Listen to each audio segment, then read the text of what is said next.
How to trim clips in Soundation. Hello everyone, welcome to another tutorial. In this tutorial, you will learn how you can trim clips in Soundation. So how do you do that? The first step is to log in into your Soundation account, then select the project whose clip you would like to trim. So after selecting the project, I have brought to the project page. The next step is to select the clip. So by selecting the clip, you can now trim the clip. So after selecting the clip, go to the top part of the studio page where you can see some tabs such as pointer, and then you can see scissors. This scissors stands for the trimmer, so click on that.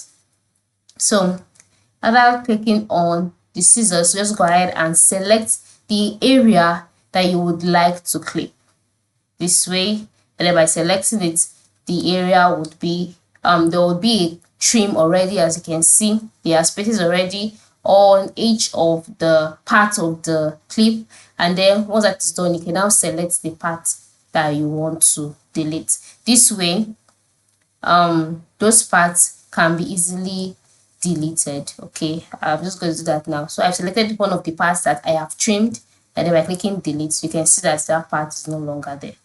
So that is the method, that is the trick on how we can trim clips on your sounds in Soundation. So you can just go ahead and try that out. Thank you for watching and have a good day.